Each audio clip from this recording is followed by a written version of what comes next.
السلام علیکم دوستو. 10 مئی ہے اور پاکستان بھارت کے درمیان کشیدگی محاذ آرائی بڑے زوروں پہ ہے. دونوں طرف میڈیا کے ذریعے آپ کو خبریں مل رہی ہوں گی، لیکن آج ہم ان خبروں سے آگے جا کے کچھ سوالات ہیں اور ان سوالات کا جواب اس وی لاگ میں حاصل کرنے کی کوشش کریں گے. کم از کم اس پہ روشنی ضرور ڈال سکتے ہیں.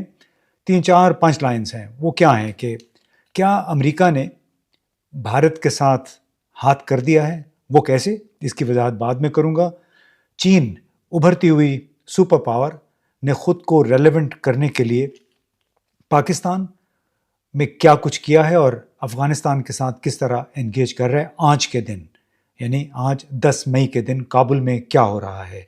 اسی طرح بھارت مسلسل 4 دن سے پاکستان پر میزائل اور ڈرون حملوں کے بعد دنیا کو بتا رہا ہے کہ پاکستان نے بھارت کے مغربی محاذ پر کشمیر کے علاقوں میں بلا اشتعال فائرنگ اور حملے کر دیے ہیں. تو جناب 4 دن تک تو ہم کچھ اور سن رہے تھے، مسلسل حملے پہ حملے ہو رہے تھے. اس کے علاوہ آخری سوال کہ کیا بھارت اور امریکہ کو وہ رومانس جو کہ سابق صدر باراک اوباما کے زمانے میں شروع ہوا تھا وہ ڈونلڈ ٹرمپ کی صدارت میں ختم ہو جائے گا، یا کم از کم ڈونلڈ ٹرمپ کی صدارت کے دوران اس کو فل سٹاپ لگ جائے گا؟ یہ وہ امور ہیں جس پہ آج ہمیں تھوڑی سی روشنی ڈالنے کی کوشش کریں گے. پہلے تو یہ کہ تازہ ترین کیا تھا، وہ یہ کہ ذرائع ابلاغ میں جو بدتمیزی، طوفان بدتمیزی ہے، جعلی خبروں اور پاکستان پر الزامات کا سلسلہ مسلسل جاری ہے. بہت سارے اب بھارتی صحافی، پروفیسر، ایکیڈیمکس وہ سوال کریں، یعنی جس میڈیا میں میجر گورو جیسے لوگ ایون ایرانی وزیر خارجہ کے لیے انہوں نے سور کا لفظ استعمال کیا، جس میں حرامی، پیشاب اور نامعلوم کیا کیا الفاظ استعمال ہو رہے ہیں. میں تو کبھی تصور بھی نہیں کر سکتا تھا کہ میڈیا میں اس نوعیت کے الفاظ ہمیں سننے کو ملیں گے. اب اسی دوران تازہ ترین یہ تھا کہ حکومت کی ترجمان صوفیہ قریشی نے اپنے خارجہ سیکرٹری وکرم مسری کے ساتھ ایک پریس بریفنگ میں پاکستان کے جوابی حملوں کی تصدیق کرتے ہوئے مزے کی بات اسے بلا اشتعال قرار دیا اور کہا کہ بھارت اپنے اس کشیدگی کو مزید نہیں بڑھانا چاہتا، لیکن پاکستان نے صبح 4 بجے سے بلا اشتعال فائرنگ کا سلسلہ شروع کر دیا ہے. تو جناب بات تو یہ تھی کہ 7 مئی کی رات سے لے کر 10 مئی کی الصبح صبح یعنی 2 3 بجے تک جو پشاور، پنڈی، نور خان اور شورکوٹ ایئر بیس پر حملے کیے وہ کیا تھے. یعنی پاکستان نے تو اس سے پہلے جواب ہی نہیں دیا سوائے ان 5 طیاروں بشمول 3 رافائل طیاروں کے گرانے کے، اور وہ بھی ظاہر جوابی کارروائی تھی. تو اب یہ لگتا ہے کہ بھارت نے بالآخر وہ ریڈ لائن کراس کر دی جس سے پاکستان کی مسلح افواج کا وہ صبر کا پیمانہ لبریز ہو گیا، اور وہ تھا کہ Nur Khan air base, Peshawar air base اور شورکوٹ پر براہ راست حملے.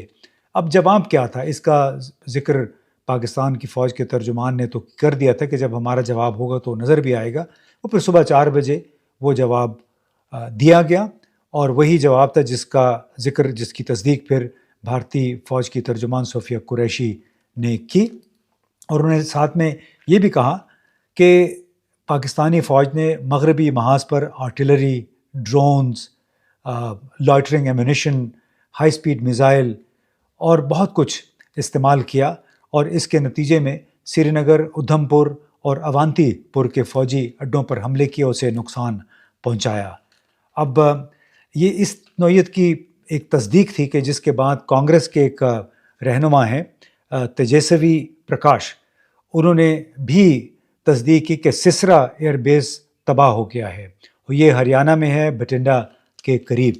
اور اس کے علاوہ بھی کچھ جو نیوز سائٹس ہیں، فائنینشیل ٹائمز جیسے جو بڑے برطانوی ادارے ہیں جو کہ روایتی طور پہ چین کے خلاف اور بھارت کے ساتھ رہے ہیں، انہوں نے بھی بڑے بڑھ چڑھ کے ان چینی طیاروں کا ذکر کیا ہے، J-10C کا، جو کہ بھارتی طیاروں کو گرانے کا سبب بنے. اب اس تمام تر معاملے میں امریکہ کا کیا کردار رہا؟ یعنی ابھی سٹوری تو ڈیولپ ہو رہی ہے، ہمارے ایئر سپیسز بند ہیں، اور خاص طور پہ لائن آف کنٹرول کے آس پاس یہ کانفلکٹ تو جاری ہے، لیکن امریکہ کا کیا کردار رہا اس تمام تر تنازع میں؟ عام طور پہ یہ تاثر تھا کہ ٹرمپ انتظامیہ کی فی الحال جنوبی ایشیا کے حوالے سے کوئی پالیسی نہیں ہے، اور یہ انتظامیہ پاکستان بھارت کے معاملے میں نیوٹرل ہے، یعنی غیر جانبدار ہے۔ اس کا مطلب زیادہ تر یہی لیا جا رہا تھا کہ جب بھی کوئی اہم امور کا مسئلہ آئے گا، پاکستان بھارت تنازع جیسے کوئی مسئلات یا تنازع، تو اس میں امریکہ خاموشی سے بھارت کا ساتھ دے گا۔ مگر جناب IMF کے بورڈ کا اجلاس ہوا 9 مئی کو، اس میں بھارت کی تمام تر کوششوں کے باوجود، پروپیگنڈے کے باوجود، پاکستان کے لیے 2 قرضے منظور بھی ہو گئے، اب بھارت کے زبردست قسم کے اعتراضات کے باوجود۔ اب اس کے ذریعے میں سمجھتا ہوں کوئی 4-5 سبق ہیں یا پیغامات ہیں جو کہ بھارت کو دیے گئے ہیں۔ ایک تو یہ کہ IMF یعنی انٹرنیشنل مانیٹری فنڈ میں حکمرانی دراصل امریکہ کی ہے، اس کے وہاں پہ کوئی 17-18% کے قریب ووٹنگ شیئرز ہیں۔ دوسرا پیغام یہ تھا کہ بھارت سپر پاور نہیں ہے، جیسا کہ بھارت خود کو کنڈکٹ کر رہا تھا، بیہیو کر رہا تھا کہ وہ اس علاقے کی سپر پاور ہے اور اس کو امریکہ کی آشیرواد حاصل ہے۔ اور ساتھ میں تیسرا پیغام یہ تھا کہ امریکی اعتراضات کے باوجود روس کے ساتھ خاص طور پہ کاروباری لین دین، یعنی روس سے بھارت نے گیس خریدی، تیل خریدا، سستا تیل، جب اس پہ امریکی اور مغربی پابندیاں لگیں، اور اس کے ساتھ مصنوعی کھاد خریدی، پھر اس سے سب سے بڑھ کے S-400 کئی ارب ڈالر کا ایک دفاعی نظام ہے جو کہ بھارت نے خریدا، اور اس تمام کے اوپر اعتراضات تھے بڑے شدید امریکہ کو۔ تو بھارت کو سبق سکھانے کا یہ موقع تھا، اور یہ کہ اسی لیے پاکستان کے خلاف بھارت کی ایک نہیں سنی گئی اور IMF سے قرضہ منظور ہوا۔ اور ایک چوتھا پیغام یہ تھا کہ اگر امریکی خواہش اور مفادات کے خلاف آپ امریکہ کے دشمنوں روس، چین کے ساتھ تعاون کریں گے تو پھر ہم سے بھی کسی فیور کی توقع نہ رکھیں۔ تو یہ ایک بڑا زوردار قسم کے پیغامات ہیں جو امریکہ نے بھارت کو دیے ہیں موجودہ تنازع میں۔ اس سے یہ بھی اندازہ لگائی کہ امریکی وزیر خارجہ نے تمام تر اعتراضات کے باوجود پہلے 8 مئی کو اور پھر چند گھنٹے پہلے، یعنی بھارتی جو تازہ ترین حملے ہوئے 3 ایئر بیسز پہ پاکستان کے اندر، اس کے آس پاس انہوں نے دوبارہ جے شنکر بھارتی وزیر خارجہ، پاکستانی وزیر خارجہ اسحاق ڈار اور پھر پاکستان کی فوج کے سربراہ جنرل عاصم منیر کے ساتھ بات کی، اور تینوں پہلی مرتبہ جنرل عاصم منیر کے ساتھ بات ہوئی اور ثالثی کی پیشکش کی، کشیدگی میں کمی کی تلقین کی، اور کہا کہ اس میں امریکہ کردار ادا کرنے کے لیے آمادہ ہے۔ لیکن جناب ان تمام پیشکشوں کو ٹھکراتے ہوئے بھارت نے وہ ریڈ لائن کراس کی جس کے تحت اس نے پھر ہمارے 3 ایئر بیسوں پہ حملہ کیا، اور وہی فائنل ٹریگر ہوا اس پہلے مرحلے میں پاکستان کے جواب کا، جس کا اس وقت بہت چرچا ہو رہا ہے ٹویٹر پہ، سوشل میڈیا پہ، بھارت میں، پاکستان میں، اور ظاہر ہے پوری دنیا میں توجہ چونکہ اسی تنازع پہ لگی ہوئی کہ یہ دونوں نیوکلیئر ہتھیاروں کے سے لیس ممالک ہیں، ان کی یہ جنگ جو ہے وہ کیا رخ اختیار کر سکتی ہے۔ اب بھارت کا یہ جو تکبر اور غرور کا رویہ تھا، اس میں آپ کو معلوم ہے کہ غیر معمولی طور پہ امریکہ اور مغربی ممالک نے گزشتہ 10 برسوں سے بھارت کو بہت چڑھایا، علاقے کے پولیس مین کے طور پہ چین کے خلاف اس کو استعمال کرتے رہے۔ ایک بڑا نامی گرامی 2+2 ڈائلاگ بھی شروع ہوا امریکہ بھارت کا، یعنی وزرائے خارجہ اور وزرائے دفاع کا یہ ڈائلاگ تھا جو چند سال سے بڑی باقاعدگی سے ہو رہا تھا۔ تو کیا یہ کم از کم ڈونلڈ ٹرمپ کی صدارت میں یہ رومانس ختم ہو گیا ہے؟ یہ ایک بہت بڑا سوال ہے۔ اب اس کو ہم بین الاقوامی سیاسی تناظر میں، جیو پالیٹکس کے تناظر میں بھی ضرور دیکھیں کہ دراصل یہ چین اور امریکہ کی لڑائی ہے۔ چین نے اپنے دفاعی ساز و سامان، ٹیکنالوجی، سیٹلائٹس، اپنے PL-15E، JF-17 thunder, J-10C Pakistan کو دے کے اس کے ذریعے پاکستان کے تحفظ میں بھرپور کردار ادا کیا ہے۔ سیٹلائٹ کمیونیکیشن میں جس طرح بھارتی ملٹری کے جو کمیونیکیشن سیٹلائٹ ہے اس کو جیم کیا گیا، ہمیں یہ بتایا گیا ہے، تو اس میں بھی لگتا ہے کہ چین نے اپنا کردار ادا کیا ایک دیرینہ دوست کے طور پہ۔ اب اس طرح ایسا لگتا ہے کہ CIA نے ڈونلڈ ٹرمپ کو بالآخر باور کروا دیا ہے کہ جنوبی ایشیا میں اور مغربی ایشیا میں امریکہ کی پالیسی کیا ہونی چاہیے. اب اس کا ایک ثبوت ہے کہ اس پالیسی کا فوکس جو ہے وہ ایران، چین، روس اور افغانستان ہے. پاکستان کا اس میں کیا کردار بنے گا وہ ابھی بات کی بات ہے، لیکن اس کا سب سے بڑا ثبوت یہ ہے کہ وائس آف امریکہ، جس کو ایلن مسک نے بند کر دیا تھا آنن فانن، کوئی $1.5 ارب اس کا سالانہ خرچہ ہوتا تھا وائس آف امریکہ کا، اب عدالتی فیصلوں کے نتیجے میں وائس آف امریکہ کی صرف 4 لینگویج سروسز کو بحال کیا گیا ہے. اس میں چینی، پشتو، دری اور فارسی. اس سے کیا ظاہر ہوتا ہے؟ فوکس ہے چین، ایران، افغانستان اور باقی اس خطے کے جو ممالک ہیں.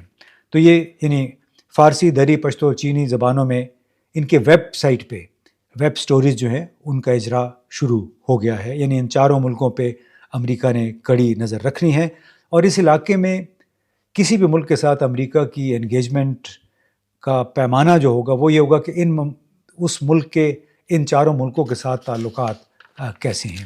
اب چین ظاہر مکمل طور پہ متحرک ہے اس تمام تر تنازع میں.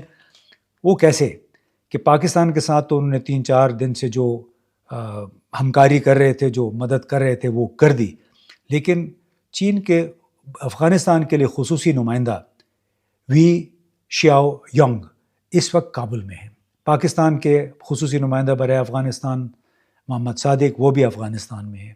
اور آج افغان وزیر خارجہ امیر متقی کے ساتھ ایک مسلسل ٹرائیلیٹرل ڈائلاگ ہو رہا ہے، اور اس ڈائلاگ میں ان تینوں ممالک نے اپنے وزرائے اعظم کی چوٹی کی کانفرنس کے لیے، ملاقات کے لیے ایجنڈا طے کرنا ہے. تو جناب یہ تازہ ترین ایک لحاظ سے صورتحال ہے جیو پولیٹیکل کانٹیکس میں، کہ کس طرح بھارت کا غرور جو ہے وہ ایک لحاظ سے دھڑام سے نیچے آیا ہے. اس نے ابھی پہلا مرحلہ ہے پاکستان کے ساتھ کشیدگی کا، لیکن امریکہ نے اس کی بات سننے سے انکار کر دیا. چین غیر معمولی طور پہ پاکستان کے ساتھ سرگرم ہے، بالکل دونوں کا تعاون جاری ہے، اور افغانستان کے ساتھ مل کے بھی یہ دونوں ممالک جو ہیں اپنی آئندہ کے حکمت عملی طے کرنے کی کوشش کر رہے ہیں. تو اسی لیے کہا جاتا ہے کہ سیاست میں، بین الاقوامی سیاست میں مستقل دوست کوئی نہیں ہوتے، صرف مفادات ہوتے ہیں. امریکہ نے اس وقت اپنا مفاد اسی میں سمجھا ہے کہ ایک لحاظ سے نیوٹرل پالیسی اختیار کرے، اور اس کا مظاہرہ یہ کیا کہ IMF میں پاکستان کے لیے قرضوں کی مخالفت نہیں کی ہے، جبکہ بھارت تمام تر اپنی جو اس کو زون تھا اس کے باوجود فی الحال دنیا بھر میں بین الاقوامی میڈیا میں، چاہے فائنینشیل ٹائمز ہے، نیو یارک ٹائمز ہے، CNN ہے، BBC ہے، اس میں اس کی جو جھوٹا پروپیگنڈا، جھوٹی جو خبریں ہیں، جو پرانی خبریں جو کہ BBC نے اپنی ویب سائٹ پہ اور ٹیلی ویژن پہ کل ایکسپلین بھی کیا تھا کہ پرانی سیریا اور عراق کی جنگوں کی تصویریں لگا کے لوگوں کو بتایا گیا کہ ہم نے پاکستان کی فیسلٹیز برباد کر دی ہیں. تو جناب سچ جو ہے کسی نہ کسی موقع پہ ضرور سامنے آتا ہے، اس لیے چاہے وہ پاکستان ہو، چاہے بھارت ہو، جھوٹ کی بنیاد پہ نہ آپ جنگ جیت سکتے ہیں، نہ ہی جھوٹ کی بنیاد پہ آپ خود کو ان دا لانگ رن سچا ثابت کر سکتے ہیں. ابھی دیکھیے کہ یہ ٹینشن کب تک جاری رہتی ہے.